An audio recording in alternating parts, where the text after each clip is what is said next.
Well, thank you so much. Thank you for allowing my paper to be included in this conference, and to the organizers for having put together this amazing set of lectures. I have enjoyed every single one of them, which is not often the case, so congratulations for that, and also for securing this wonderful venue. It's so great to be here as well. First of all, I'm glad that I don't need to introduce the site of Qaryat Al-Faw too much, because if you were here earlier for our session, already our colleagues Munir Arbach and I think William and Michele have also spoken a little bit about it. But it's important to realize that this site it's referential for several reasons. First of all, because it has been included this year, 2014, in the UNESCO World Heritage Site list by some colleagues of ours from the Heritage Commission who I think were here, or earlier were here. Of course, the site has shielded a large amount of material culture, and you probably have heard this word throughout this set of lectures quite often coming up, which is the importance of the material culture, perhaps to even identify identity of the people, the community, and trade of goods, which is what we're trying to discuss today. There is also a lot of syncretism of material, particularly religious material. There is encounter of languages, of cultures, and in a certain way, if we consider the position of Qaryat Al-Faw on the map, which is the settlement, the urban settlement of the region of Al-Faw, which is a modern name, which means the gorge, the ancient city would have had the name probably of simply Qaryat, the village. So in a way, its central position helped it to articulate several trade routes that crisscross the Arabian Peninsula, sometime in between the 4th century BCE until I think this date keeps changing because the settlement began some slow, progressive abandonment after the year 275 or 300 AD, probably up to the 5th century CE, which is very close to the birth of Muhammad.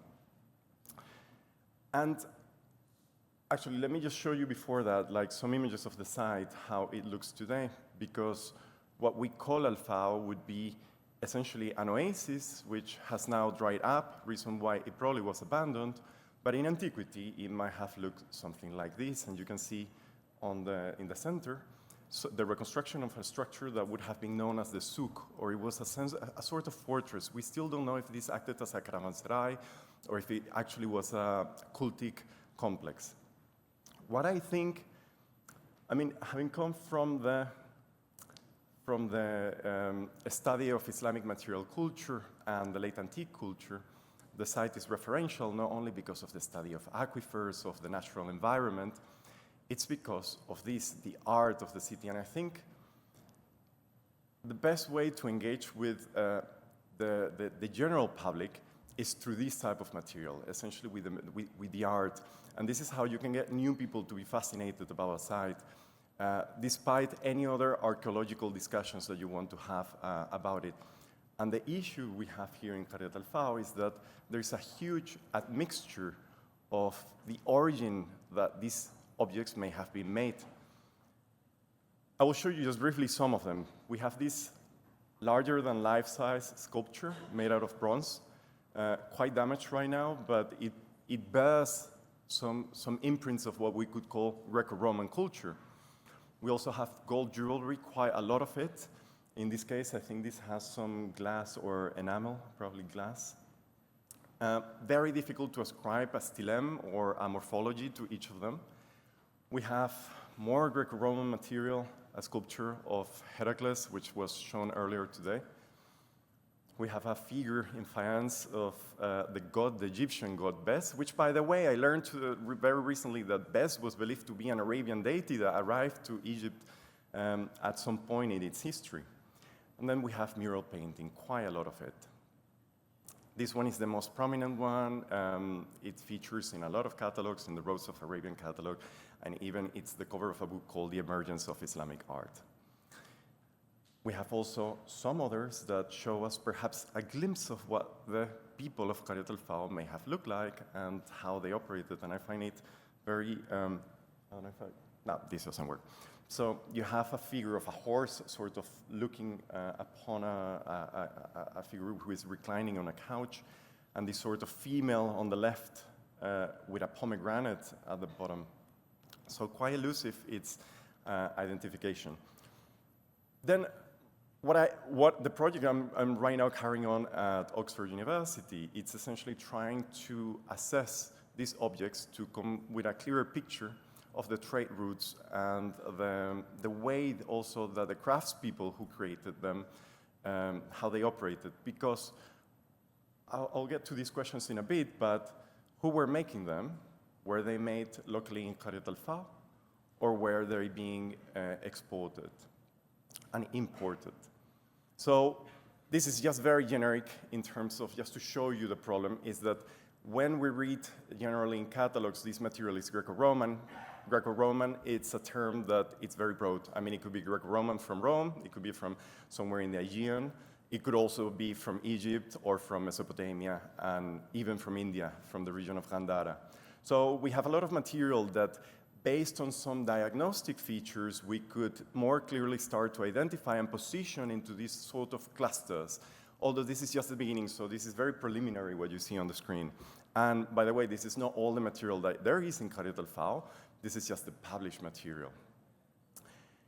I think the case of jewelry is very interesting because it shows even better the issue of the problem, which is on the top row, you have objects found in Qaryat.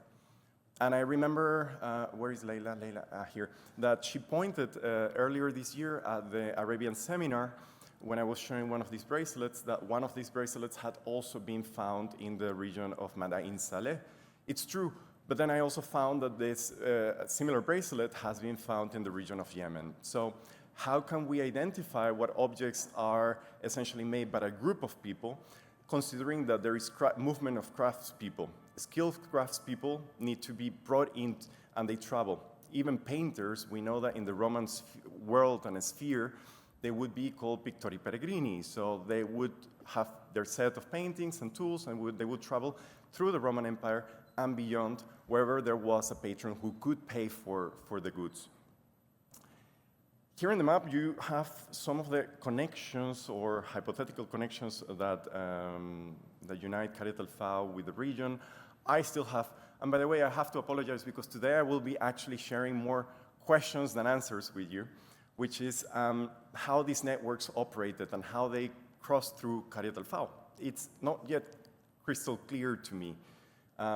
Was there ever a route that went from the Hijaz directly to Qaryat Al-Faw, passing through, without having to pass through Hima and Najran, considering that in an early period, Qaryat Al-Faw, or let's just call it Qaryat, which is the most appropriate term, would have been part of a kingdom with possibly capital Najran. So again, these are the questions that I had asked earlier, which is, what was the trade situation in the city? Where were these objects being brought from? These are luxury goods in general. I mean, we have a lot of bronze, we have a lot of gold, silver. Who were the consumers locally? Or were they just objects that were passing by and at some point they stayed? Did the city have local production? I mean, did we have actually a bronze? For casting bronze, you need fuel, and for that you need wood. And that costs, that's very costly. Do we have any evidence of that being made locally? And what was the extranational population from Qaryat, also assuming that these were very mobile and dynamic societies? So it's very difficult also of talking about autochthonous or indigenous populations of a town like Qaryat, which appeared at the heyday of the appearance of most oases in the 4th century BCE. The lecture today actually included the title of Al-Faw, because when we are assessing this material, we also have to consider a paper written a couple of years by Stefan Terp Larsen and Faleh Al-Otaibi, in which they assessed that most of the early burials in Al-Faw were from the Dilmun, the early Dilmun societies. So, essentially, there were people from the Gulf traveling more than 1,000 kilometers to be buried in Qaryat Al-Faw. The reason? Trade. maybe religion, some religious belief, because there are a lot of these burials, and there was not an urban settlement. It's possible that there was an oasis at the time. I'm not 100% sure about that. But this connection in between the Gulf and Qaryat Al-Faw and Central Arabia, it's again supported by one of the inscriptions that Munir Arbach had shown us earlier today, which mentions the trade in between Qaryat and Seleucia, which is essentially in Mesopotamia. So it's a continuation of perhaps an earlier trade route that was well known and that was just being reinvigorated at the time, particularly with the Mineans expanding over trade through up to even the Mediterranean. When we explore Mesopotamian connections, I also want to show this image of a mural painting, which unfortunately is no longer preserved, so we only have this picture, or perhaps there are others, but this was very damaged and didn't make it to today. But you can see there that there is what seems to be a figure standing over a lion, and next to the lion there is also a bull. This in some way connects to early deities, particularly Mesopotamian deities like Ishkur, Hadad, and so on. You have a plaque here in the center where you can see the image of a deity standing on a lion, and next to him a bull. It seems to be replicating this same iconographic sort of program. And on the right-hand side, you have Hadad found in the Caucasus as well. And this is a role certainly also for female deities.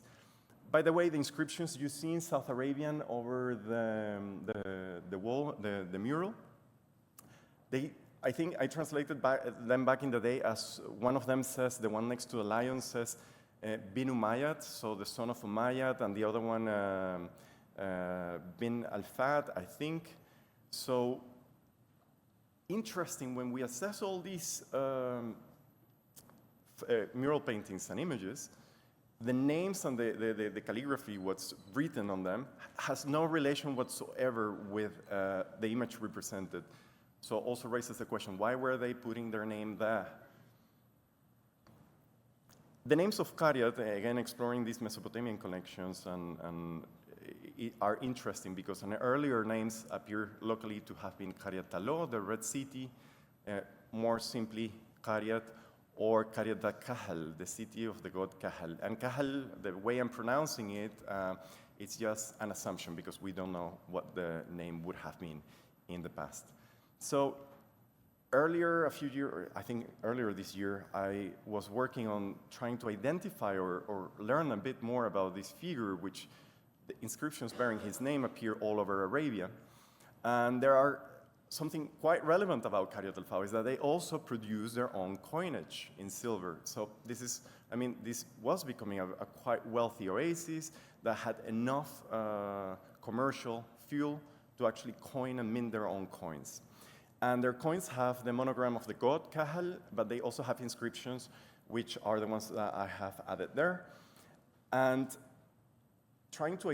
you can see images. Probably are based on Greco-Roman coins. They use the style of Greco-Roman coins as inspiration, but they're also the French-Saudi excavation team that worked on the site a few years ago was assessing this large petroglyph with the image of some figure, it's actually a very large petroglyph, with the inscription of Kahal next to it, which, by the way, the inscription next to this figure does not mean this would be Kahal, but could be. And if we also compare these coins with other figures of other deities, they remind us of the Mesopotamian, Assyrian, Akkadian, and so on, figures of the menacing or smiting god, which appears throughout the Mediterranean basin, from Cadiz in Spain up to India, in fact. The earlier deities there are many deities that were menacing gods. Again, Ishkur, Reshef. We also find Yahweh would have been this attribute, which is usually a hand holding a mace and in an attack position.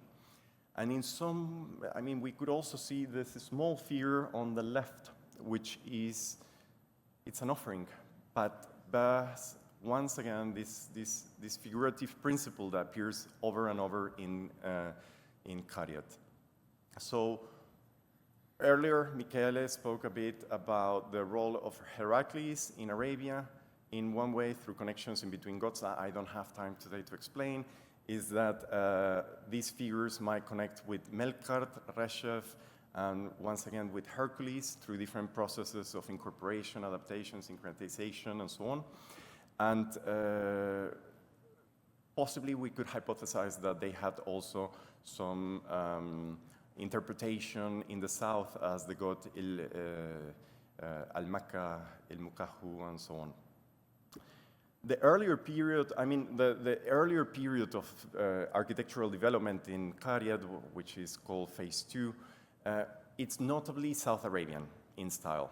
In fact, the building on the left may be connected to descriptions of palaces like that one of the Rumdan, which Al-Hamdani already in the 10th century remembered, in which there were descriptions of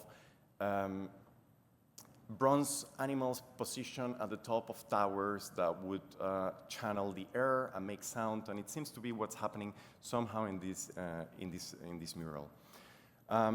The rest of the architecture is essentially as well South Arabian in style. But then, in my opinion, something happens. This is the hypothesis I'm actually working at the moment, which is you have a huge influx of what we call the Greco-Roman material. And this appears to be some dated in between the 1st century BCE to the 2nd century CE. This is a very interesting historical period for the development of the oasis because we don't know too much about the history, about the political history of it. And it might be connected, I will try to argue later, to the arrival of the Romans through the invasions of Aelius Gallus in the year 25-24 BC. More importantly, I think, is that this Greco-Roman material that we call, it's what we would know as Egyptiaca. So Egyptian in origin, probably. And Cariat is not the only place where we have found this material that bears Egyptian imprints. We find it also in South Arabia and in Yemen, such as in Jabal al-Aoud. There are numerous bronze sculptures that, because of the quality, these are not just replicas of Greco-Roman materials made locally. They seem to me to be material that it's imported and that then has been reappropriated and inscribed as that one from the goddess Athena, probably, with inscriptions in South Arabian script. The image in the middle, which is a sphinx with some sort of crown, in the couple of only published works that they speak about this figure, they say it might be Levantine, but anyone who is quite well versed in the iconography of gods in late Roman Egypt would identify it as the god Tutu, which it's the only sphinx that it's ever depicted with the Tef crown that you can see here. So again, these are distinctive elements that might point to Egyptian trade somehow linking at some point with Cariat in the turning of the era. There is more Egyptiaca in the south, which is interesting for the conversation we're having today, which is mobility, trade, and so, which are the statues of the Himyarite kings. These are probably dated in between the 4th to the 5th century. And what I find useful for us to acknowledge and to notice here is that they have two inscriptions. Actually, they have several inscriptions, but two important inscriptions. One of them says in Greek, Phocas epoei, which is made by Phocas. And the other one is, I never know how to pronounce this, but Lahayam assembled. So what it seems we have here is traders, Greek traders and craftspeople creating objects that probably, because these are very large sculptures, were made into pieces. They were shipped to somewhere in Arabia, and then you would have them assembled in Arabia and reappropriated to the right context. But we also seem to have a sculpture made in bronze in the Greco-Roman style that have inscriptions that were made during the casting period, which suggests that there may have been Greek-speaking, Latin-speaking individuals who were working on this material, because these inscriptions are in South Arabian script. At the bottom, you can see them. Trying to find evidence for the trade of statues, we find in the Periplus the mention from, and I need to read these, of adriantes, which are statues that are being sent to the harbors of South Arabia to certain kings. So again, this proves that we have a large network of traders bringing in all this material. There is more Egyptiaca in Arabia. I mean, it's well known the Nabatean cultural elements were very much derived or linked to Egypt. We have here numerous representations of the goddess Isis.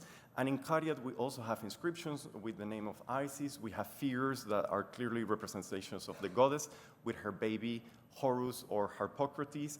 It might be present in a mural painting and even in a stucco work. We have the god Bes, which I showed earlier today, an Egyptian deity protector of childbirth. And even there is a sanctuary where an inscription mentioning a certain deity that would be known as Al-Faw, sometimes identified as the god Horus, have yielded this. Actually, I think these three pieces were found in this shrine. So there's this question of really if this name is linked to Horus, but I like to think that it might not. But whoever was traveling or passing through Cariat definitely associated them with the deity. So it's what we know as interpretatio Greca or interpretatio Egyptian. Lastly, I just want to point to this site, which is a Marseillais. It's a temple, probably of the god Shams and other deities, but it has these benches around in which you have mural paintings that this is what we have today, some of the fragments, but could be reconstructed like this. And if we were to try to find the most direct link, we would have to go, I'll just jump some of these ones, but we will have to go to North Arabia, in fact in Petra, where we find the same configuration with similar representations, and these were also possibly Marseillais.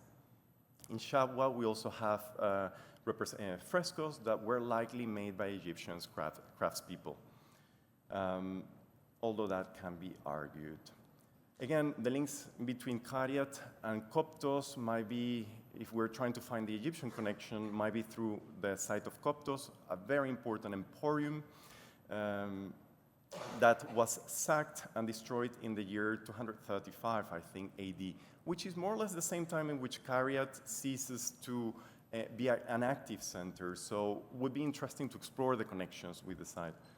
And yeah, I'm getting to the end, and I want to point out textiles because there are several of them found in Cariat, and the most direct links, particularly if you're familiar with Coptic textiles, which are much later from the 5th century, is that the clearest association would be with Nabatean textiles. But again, are these Nabatean textiles made in the region, or are they imported, or were they brought from the south, from Egypt? It's yet to be answered. I mentioned earlier that at some point up to the 2nd century CE, we don't have a clear image of the political landscape. We know there were independent kingdoms. We have a ruler who was buried in a temple that can be reconstructed as the one on the left, but that has several parallels. And I was very glad to actually find new things today, such as the site of Mlecha had one of the camels, which I earlier shown today to probably be South Arabian. So it's possibly we need to be looking more towards the Gulf, because there are tombs, freestanding tower tombs like this one in Cariat, in Mlecha, but you also find it in Palmyra, in Petra, and so on. This is the tomb of a king called Muawiyah bin Rabia, so probably reigned sometime in the year 100 to 150. Why did he bury himself in a tomb of Nabatean or foreign style? More questions? And lastly, What I think and I want to explore a bit further is the idea that with the arrival of Aelius Gallus, he was accompanied by a group of Nabateans with him. Is it possible that a delegation or a small group on their way after their conquest of Ma'arib, they went up, passing to the Najran, which had already been conquered by this group? Some of them diverted to Cariat. The possibility is that Strabo and Pliny mention two routes. Strabo mentions the return route, which is Najran, then Hala, Malothas, and Hegra. And Pliny, much later, speaks of the inverse route in which he mentions Cariati Ahuali. You may remember earlier today I mentioned that one of the names that the Sabaeans, the people of the south, knew Cariat Al-Faw. Cariat was Cariat dat Kahal. So is it possible that this is a phoneticization in Latin of Cariat dat Kahal, so Cariat Ahuali, and Hala coming from Kahal? There is also another interesting remark, my last remark, which is that Pliny adds that the territory of the Carrei in Cariati Ahuali are the most extensive and most fertile. Now, the French and Saudi team, when they were doing research a few years ago, discovered that actually the oasis was quite vast, not so much in terms of urban settlement, but very much in terms of irrigation and cultivation land. And Carrei seems also to be a phoneticization of one of the nisba of the people who inhabited Cariat, who Christian Robin has been speaking quite a lot, the Carrilla or Carrei. Could this be, again, a reference to them? So I leave the question open to the possibility that perhaps there was an influx of Nabatean and North Arabian, Egyptian art coming through the north, as was possibly coming from the south. And we just can't wait to see what further excavations bring us and helps us to discuss this wonderful site. So thank you so much.